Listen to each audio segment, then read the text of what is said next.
We're starting. Good evening and welcome to The Square. Tonight we'll be discussing the recently released audit report from the Auditor General's Office. This was released on 30th April 2018 of this year. Some of the things we're going to be discussing tonight involve the audit report's findings, and some of the things that were found was the compilation of this report involved audits that covered 165 entities comprising of 139 budget agencies and projects and 26 district hospitals. These institutions covered in the current audit report are 18 more than they were last year. This evening, we are joined by the Auditor General himself, who honored our invitation to be on the square, Mr. Obadiah BIRARO. Thank you very much for being with us this evening. Yeah, thanks a lot for inviting me. Thank you. As always, the square is made up of resident panelists. Myself, I'm Dana Mpisi, part of the square. As always, I'm joined by Berna Namata. Great to have you. And Charles Haber, always a pleasure to have you. Good evening. How are you, Dana? Good. Yes. Usually on the square, the fourth panelist is Ephraim Ramenje, but he couldn't be with us as he's away on business. But usually before we get on the square, we just want to have a review of the week that was. I will ask my colleagues, Berna and Charles, just briefly. It's just the middle of the week, but it's been quite eventful. In your review, what has a week that, how has it been for you? Berna? I think for me, right now, something on my mind is the flooding that is happening, Yes. not just in Rwanda, but across the region. We could possibly say that at the moment, East Africa is underwater. And, looking at the scale of the damage, the people who are most affected by this, the most vulnerable in our society, the loss of lives, yeah, it's quite shocking. I hope that as a society we will be able to do something about it and not just leave it to governments to manage it. So for me, that's something that is still very vivid on my mind. Charles? Same. I said it last week. I'll repeat it. I hope it doesn't become a song. Disaster management is one thing, but disaster preparedness is, I think, where a lot still remains to be done. When you look at things like the floods and how the water runs downhill, drainage, the houses that are allowed to be built on steep slopes and that remain there to be blown away. So, we've done so much in terms of decentralization and empowering local leaders to be able to make decisions. I get the feeling that their decisions are so much inclined towards what will give them a lot of marks in their mihigo, as opposed to how they prepare for such things. So when you look at the death toll of 200 people plus, could this have been avoided? Definitely yes, because some of the people who have perished are people who have lived for years on steep slopes. Some people who live, a house is not something that you walk into a shop and walk out of with. So therefore, they were built under the noses of these local leaders, and somebody should be asked a question about the loss of these lives. Yes. Very sobering. So, Mr. BIRARO, we are going to get straight into the meat of tonight, the findings of your report that was released at the end of April last month. So my first question, and of course, as always, my colleagues will weigh in with their follow-up questions, but this is to the issue of delayed and abandoned contracts.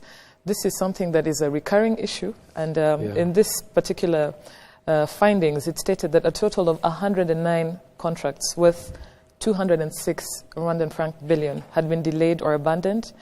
These comprise of 83 delayed and abandoned contracts worth 158 billion identified during the year in review. So these numbers, they're hefty numbers, and these are contracts delayed for various reasons by various agencies, budget agencies. And in your expert opinion, why does this happen? Why does it continue to happen? And what are some stringent measures you think can be taken to avoid this from happening next year, for instance? A very hard question. Yeah, thanks. That's why I came here. I have to answer. I like that you came with the report itself. Fully prepared. Oh, yes, I am seated with very important with the people. numbers. Yeah, so, in numbers. Anyway, your question really, why does it continue to happen?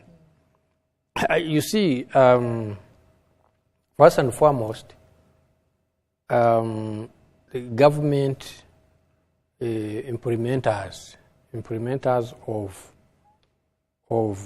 government budget, they have to implement.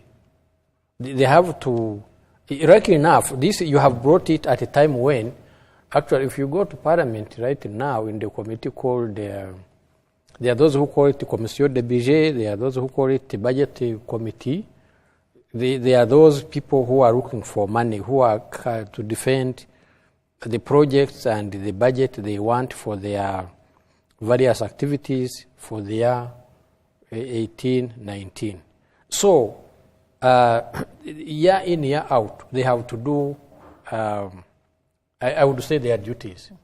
And part of it, and a bigger part indeed, is to carry out certain activities that should lead to delivery of goods and services, including which you have those contracts. So they have been happening, and I think they keep on happening, but going forward, there will be some correction of these wrongs that seem to happen. Yeah, it's a combination of various things. So I cannot say they should, but they will happen. It's inevitable. If I may come in right there, Yes. when you say that they should and they will happen, and yet when we look at your report, there are recurrent issues. Yes, you know, yeah. How do you explain that? Yeah, by the way, Auditor General does not explain that.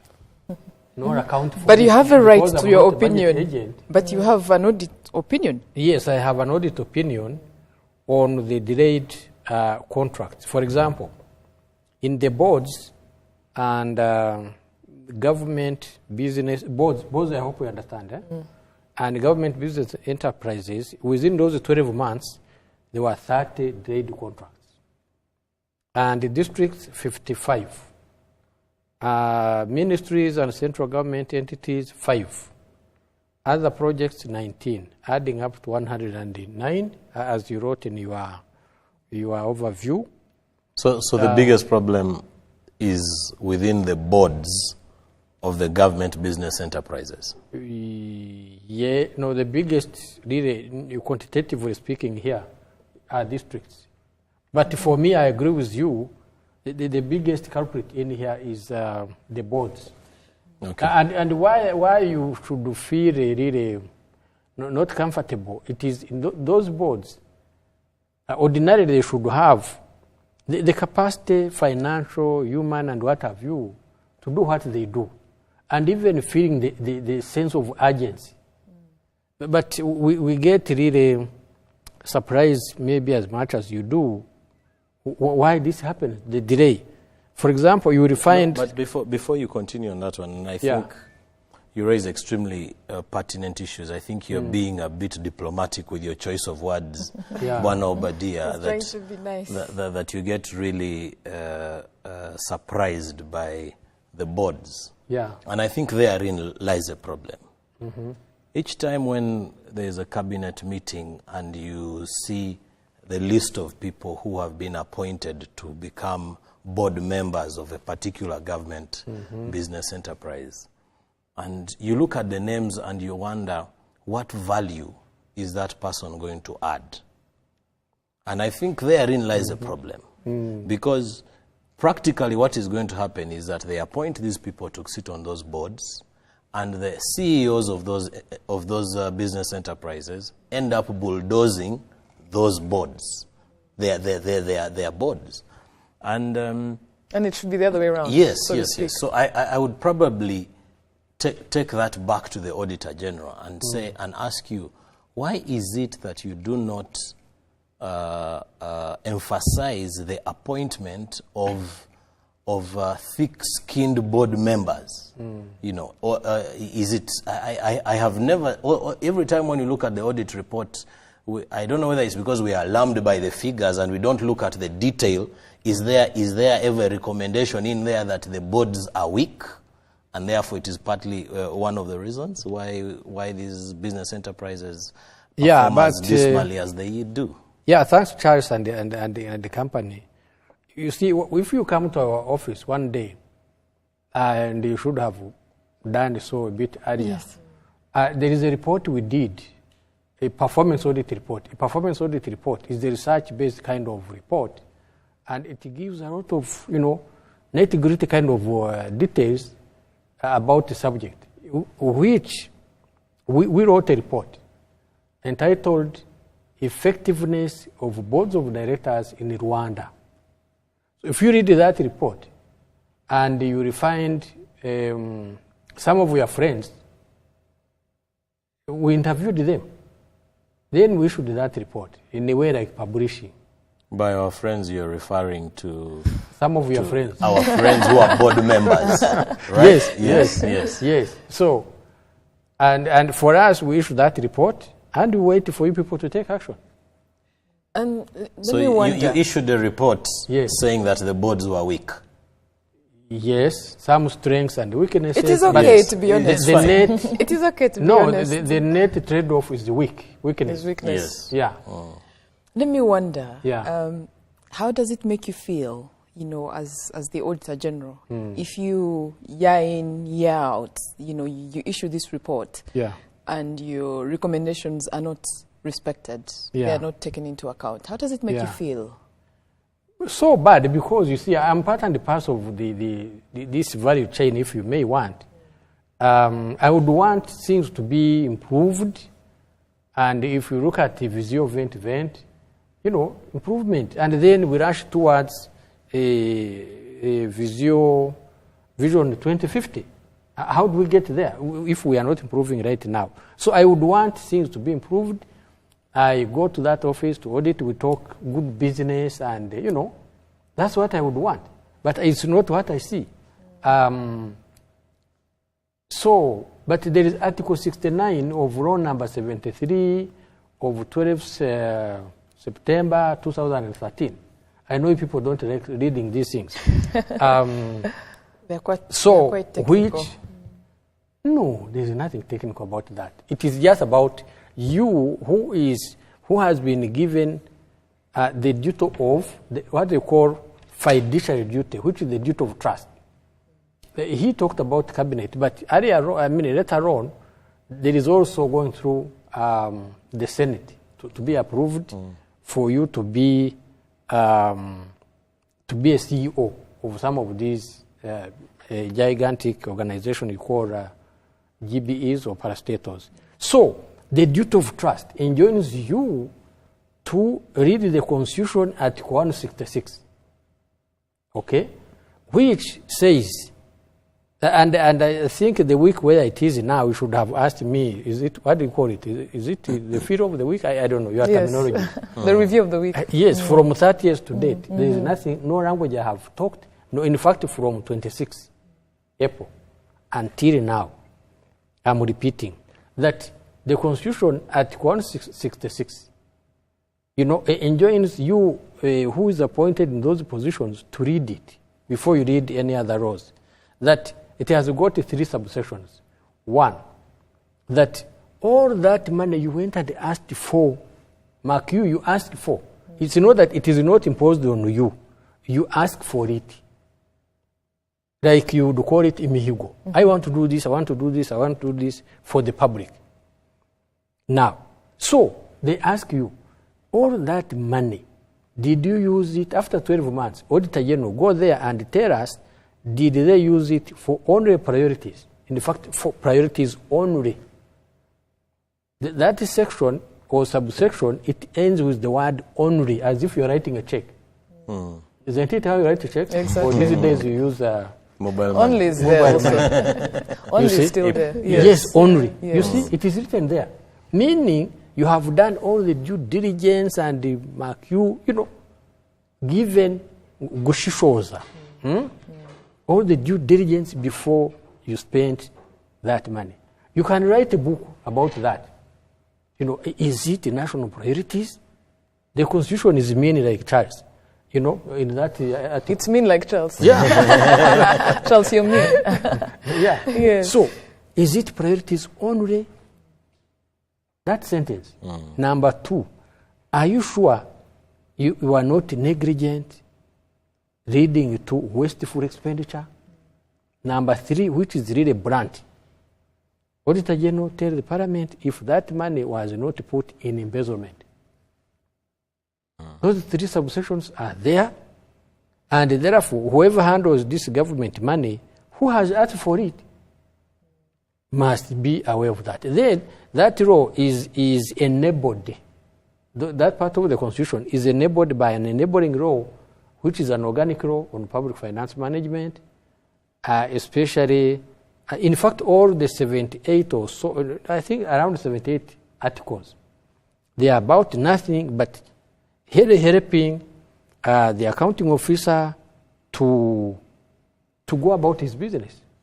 But then other regulations, accounting manuals, prime minister's orders, and so on. If I may come in right there, it is good that we have the framework, we have the policy framework that is supposed to, you know, help facilitate implementation. But if there's no respect for, you know, the policy framework, this is why we have issues.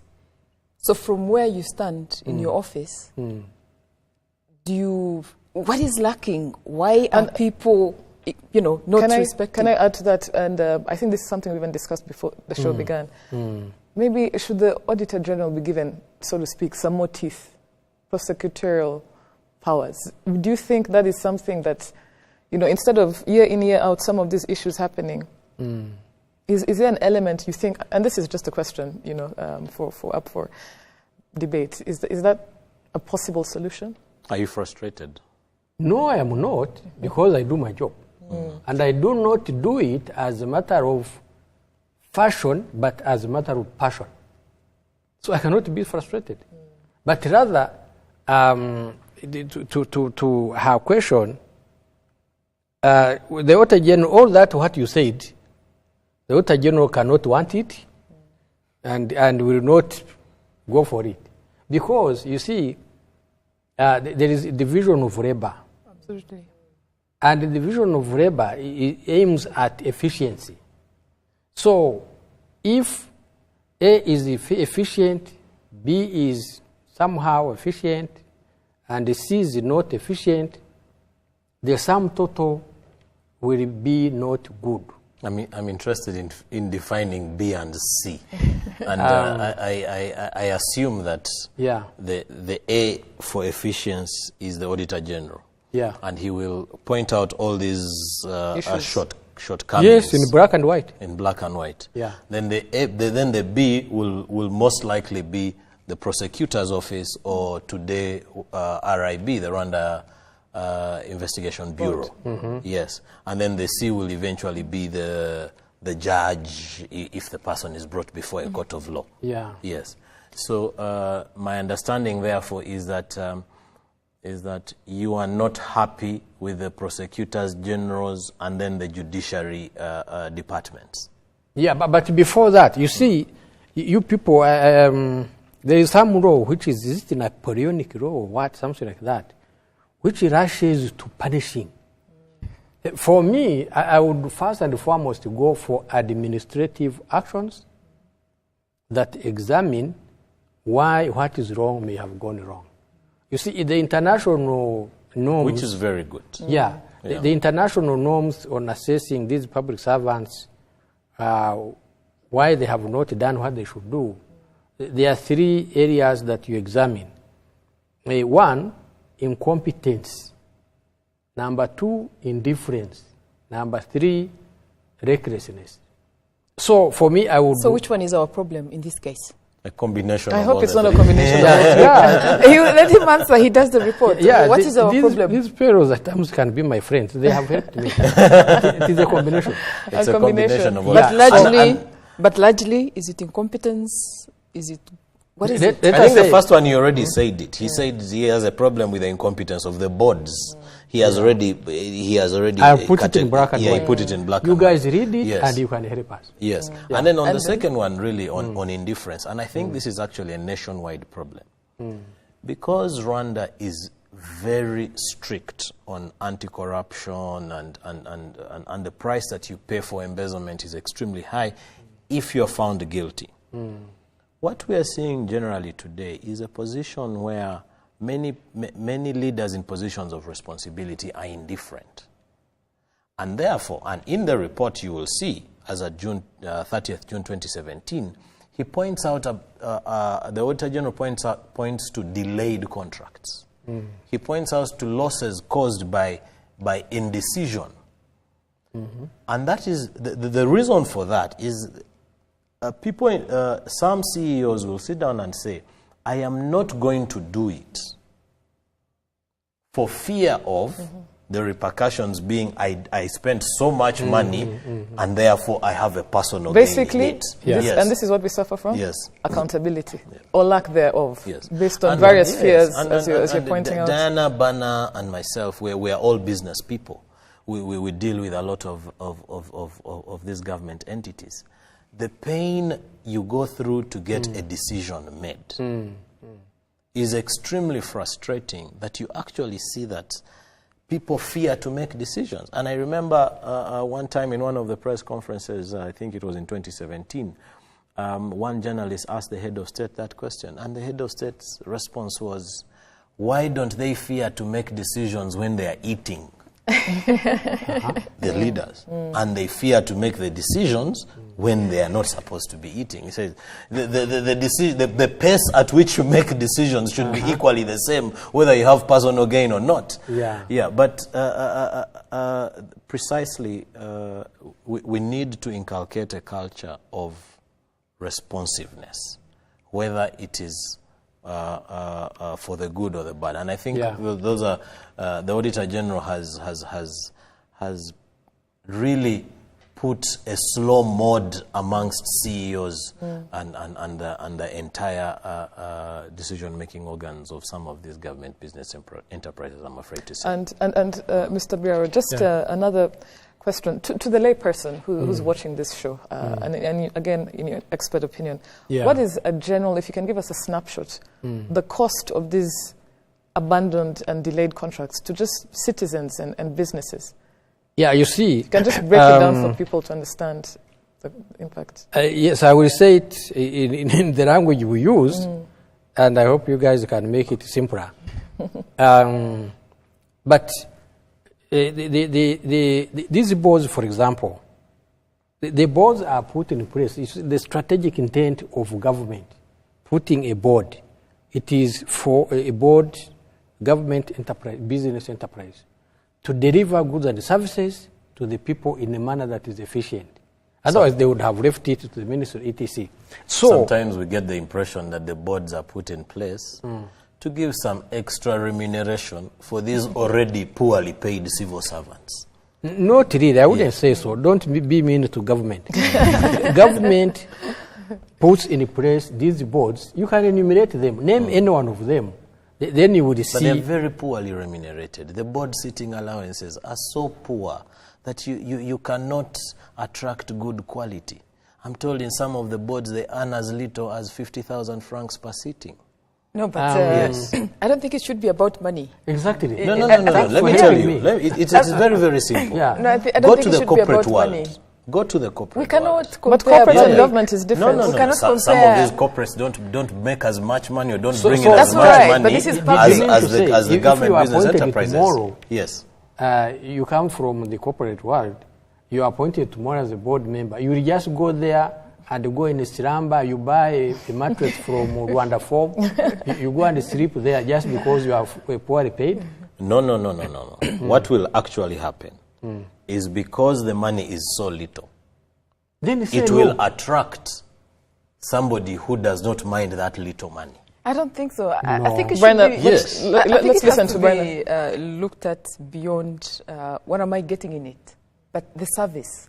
Yeah. Because from what I understand, the little I understand about public service, it is service beyond self, if I may use the Rotarian word. Yeah, yeah. So you're doing this for the nation, doing it, just because of the allowance. So for me, I wouldn't worry about how much they are paid, yeah?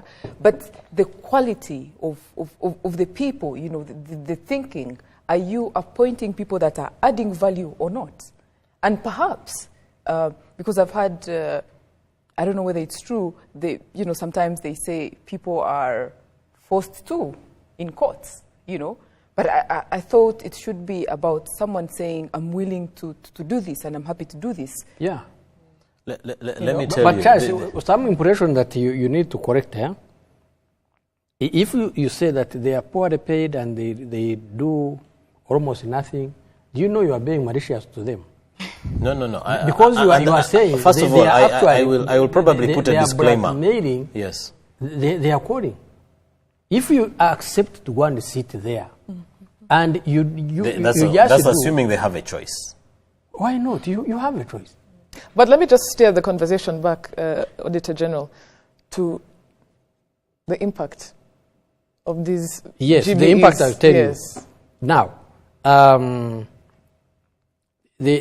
what we follow in this public sector audit are the 3 E's, and you may add there another 2 to make them 5.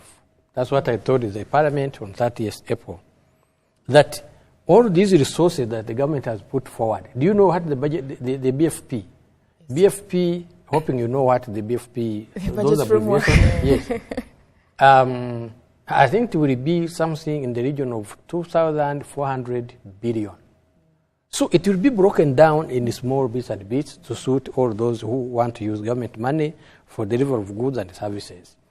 Now, and once the budget, which will be read in about a month's time, okay, to the public, In June. it becomes a raw finance bill, which has got a life of 112 months, that go and do what you have asked this money for in 12 months and bring back results. Those results are written in what we call budget execution report. Now, therefore, if you don't do what you asked for, money for, impact is what you are talking about. You see, you can, in Appendix 3A and B of this report, which I have no time to read now, but I read it in Parliament, and it's going to be scrutinized. You people try to go and attend the park hearing. It is public. Nobody will chase you because you are Bena.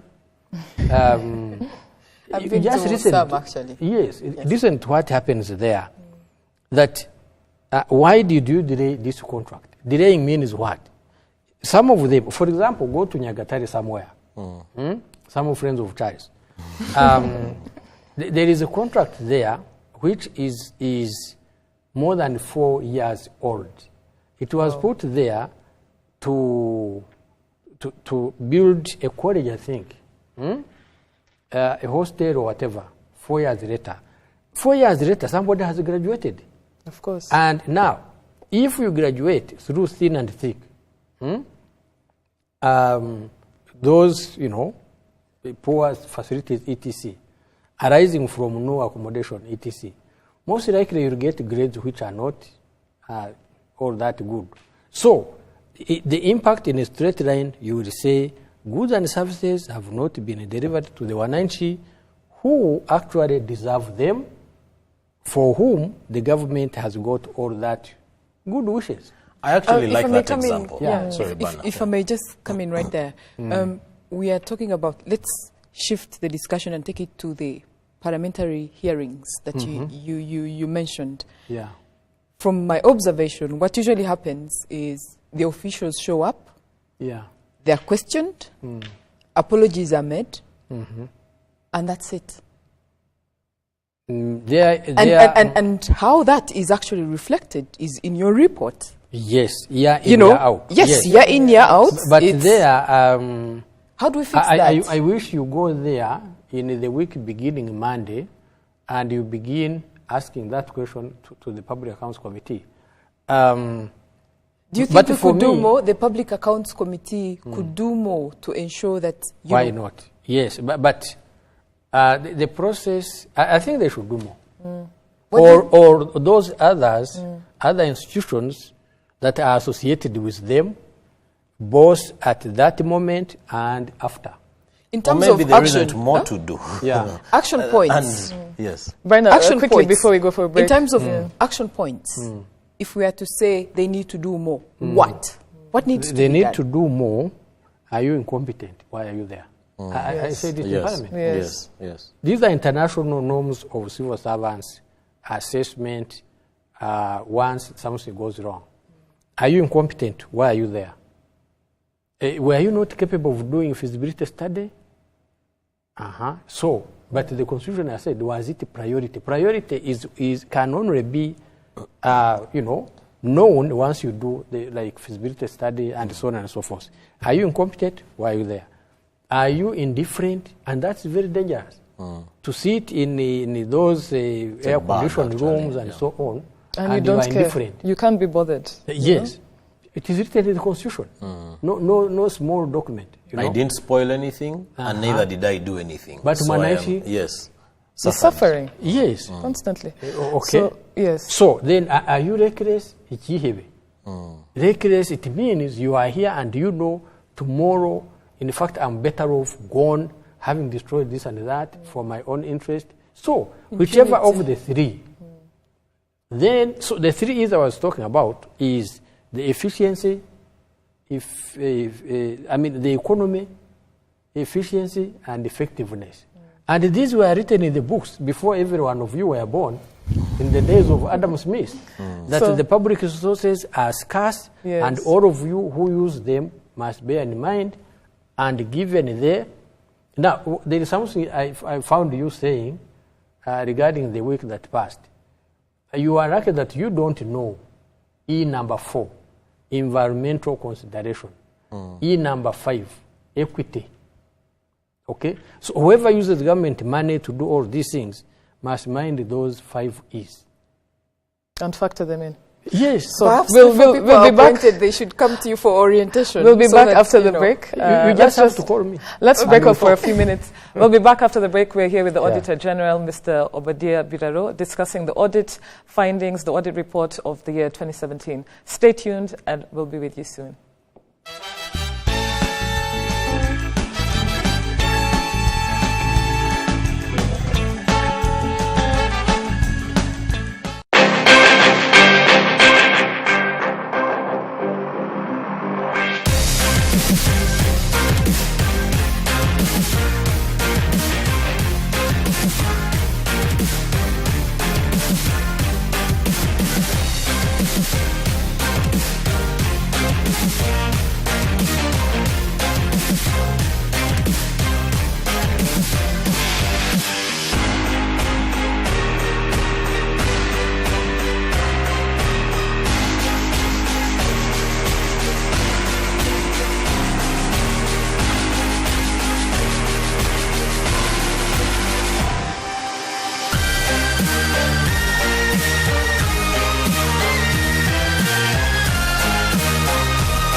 Thank you, and welcome back to the Square.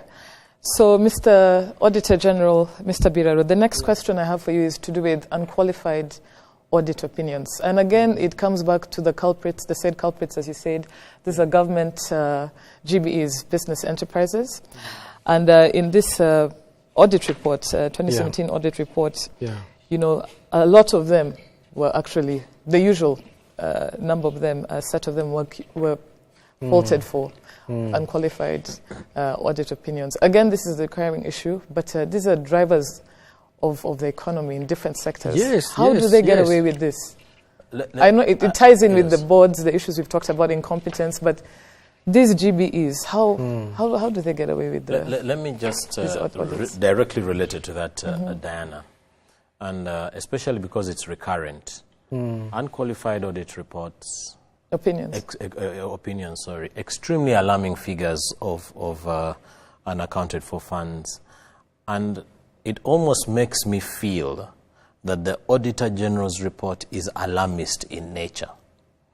Otherwise, if it was not alarmist, we would be seeing people being brought to book. I know earlier in the first part of the show, the Auditor General said that the partner institutions that should be supporting him to be able to address some of these things are not coming to the party as well as he would like to. Has faltered them a little bit.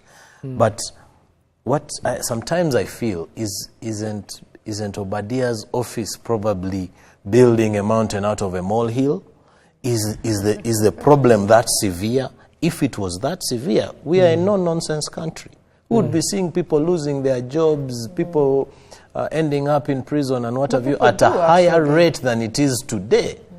Yeah. So you sometimes think maybe he's alarmist and the issue is not that serious, but which also on the other spectrum begs the question: how do they keep on getting away with it? I am sure about a few things. I am sure that our prosecution department is not a sleepy organ. I am sure that each time that the Auditor General's report, I'll give Mutangana and his team the benefit of doubt that they actually go deep to investigate some of these things.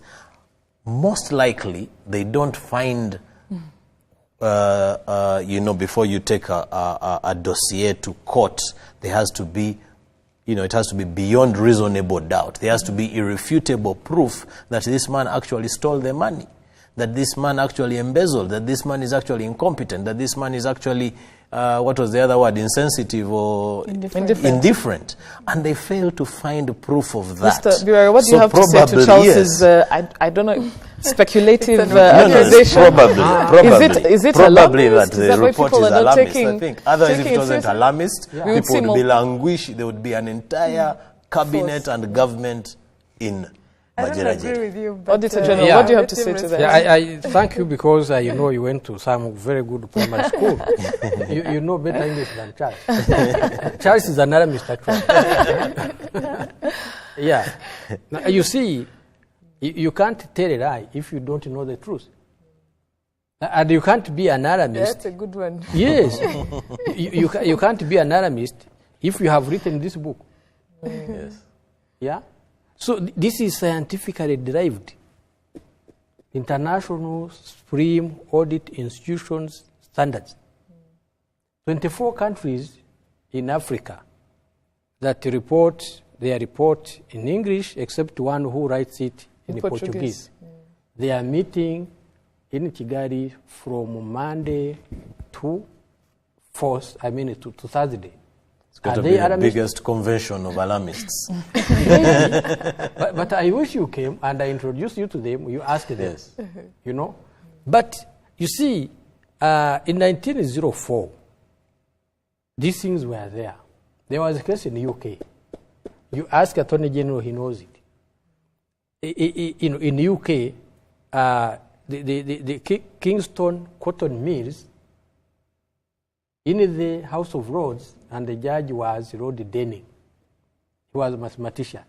And he said, the auditor is not blood-horned. That English is a very old one. Huh? The auditor is not blood-horned, but he's the watchdog. Yeah. Now, watchdog for who? For Wananchi. He shall not approach his work with the foregone conclusion that things are wrong, because the duty of trust. These guys who are given these billions are trusted officers. And the judge went on to say, he shall not be guilty of trusting trusted officers of these offices. Therefore, but where his suspicion has been aroused, he shall probe that to the root. And that's what I do before I write this. Probe it to the root. Yes. And I pass it on to you people, and I wait to see what you people will do. Yeah, and I think that's perhaps what he's trying to insinuate by saying alarmist. Yeah, Charles and the company. If they don't do their job. Yeah, which points to the bigger problem of, the B and C that have to do something about your reports that perhaps are not Yes. doing as Yes. much as, Yes. as they Go should. out and do. You know, You see, this book you see here is which is required by law and bought by law. Okay, contains what you would call a management tool. It is age old in the common law kind of practice. It is a management tool that you would use to say, please so and so, why does this happen? Because it is, mark you, the science behind this. I know she has come to our office one time, but she came in a hurry, she did not read enough.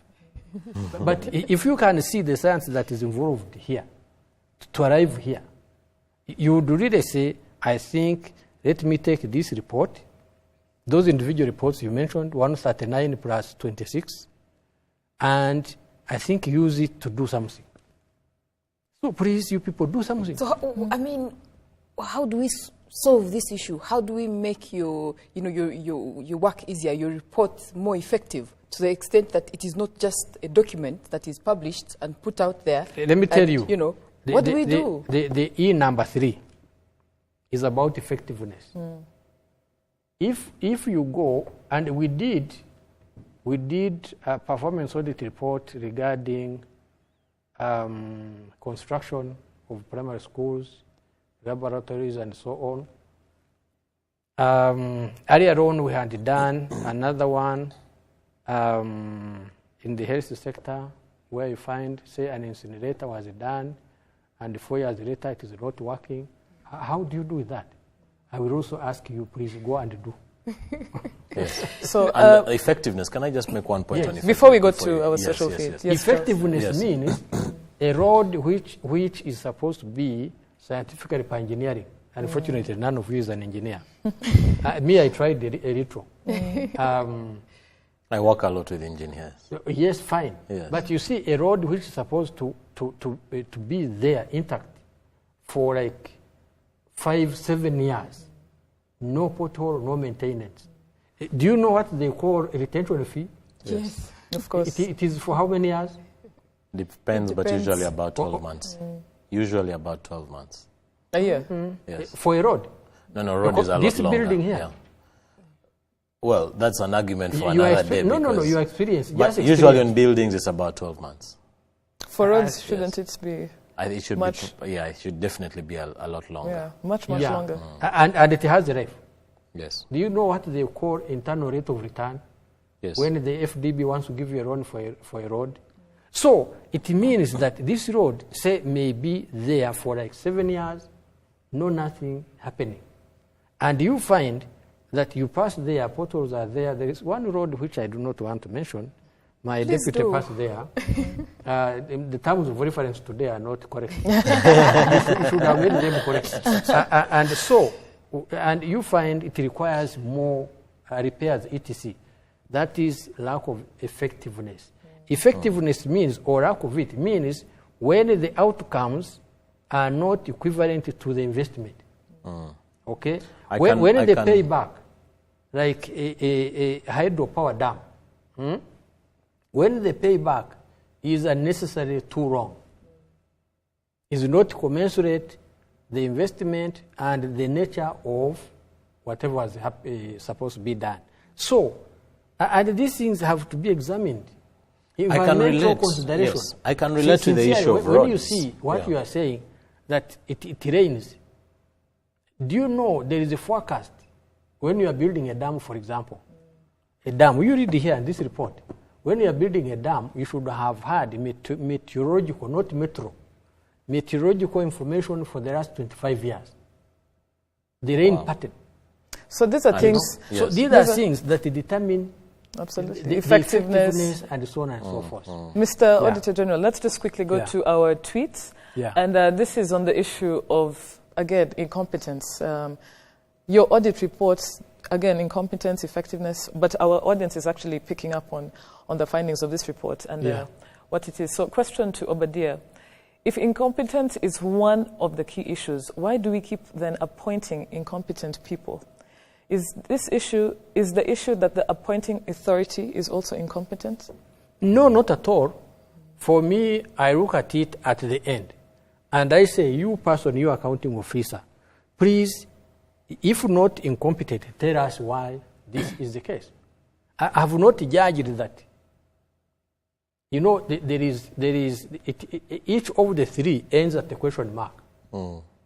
Now, the onus is upon you to prove that you're not incompetent. Yeah. So otherwise, me, I don't pass a judgment. I only pass an opinion here. But as to why it happens, people like Bana should go and do research. Absolutely. Yes. I Put your investigative journalism to use on this some issue. of the revelations are actually quite I've shocking. given you raw material. Yes, quite shocking. Yeah. You know, in your report, you mentioned of a dam that doesn't have water, you know. It is here.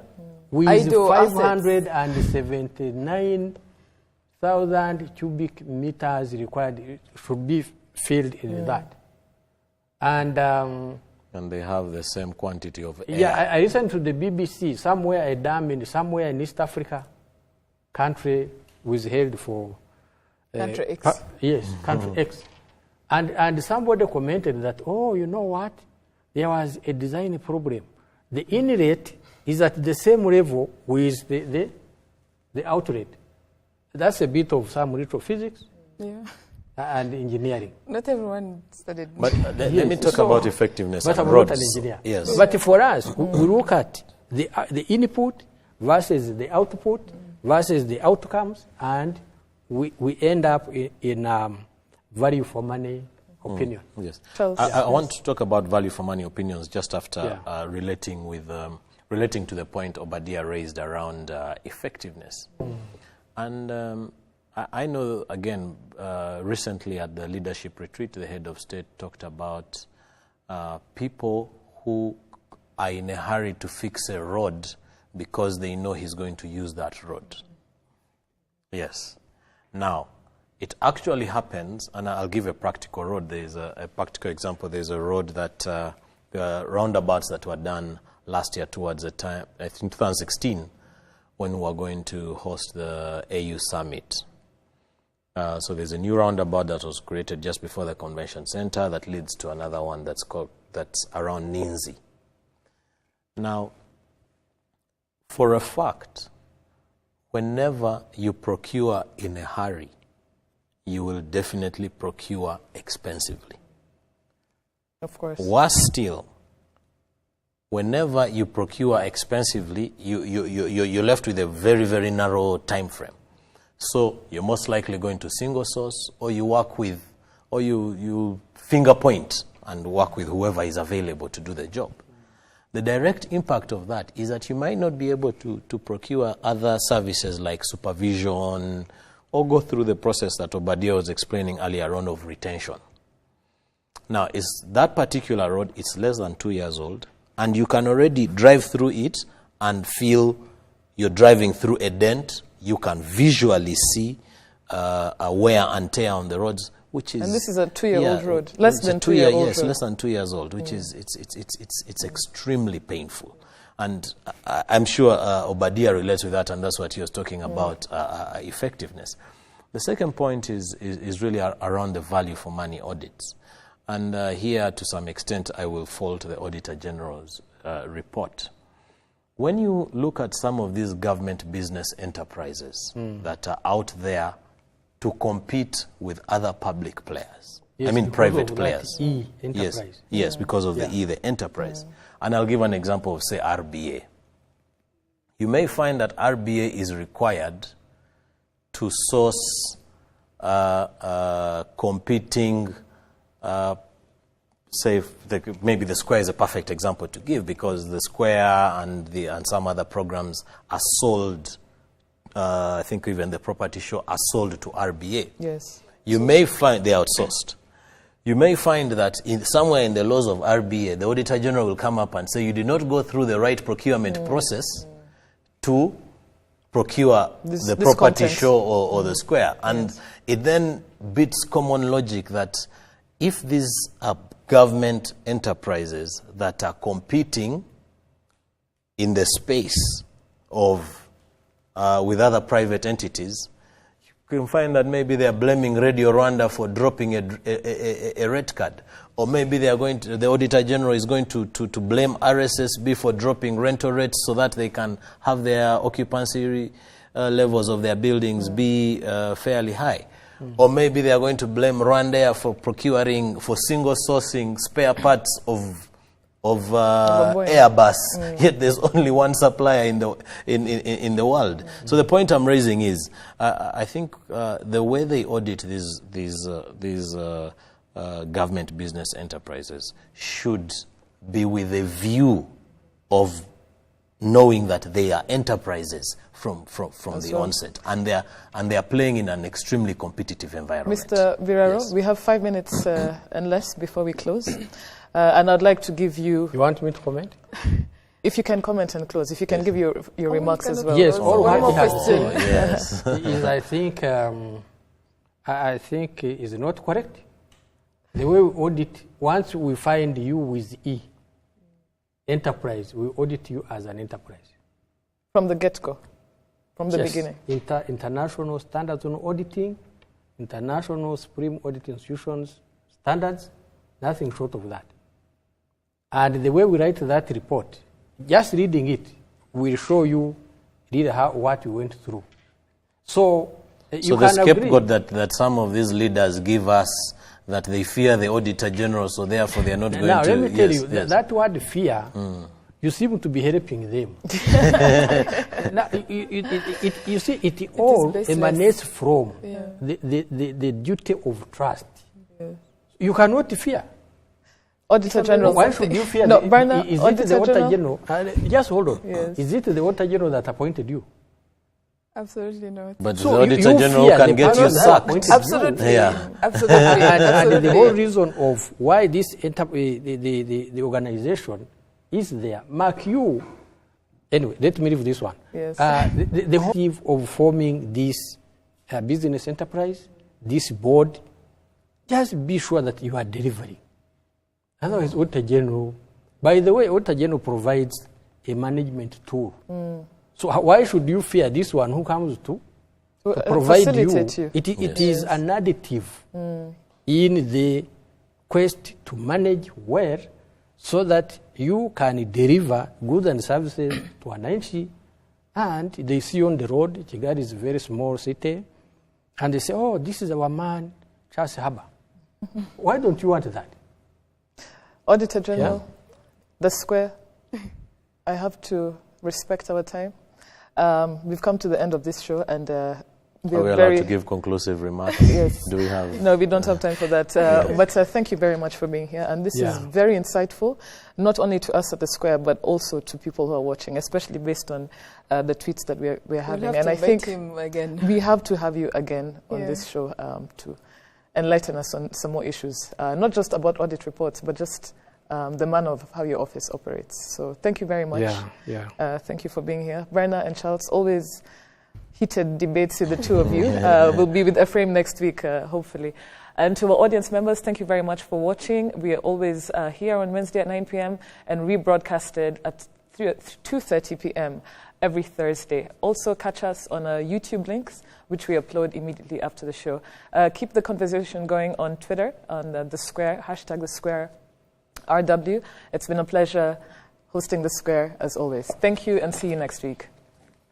Okay.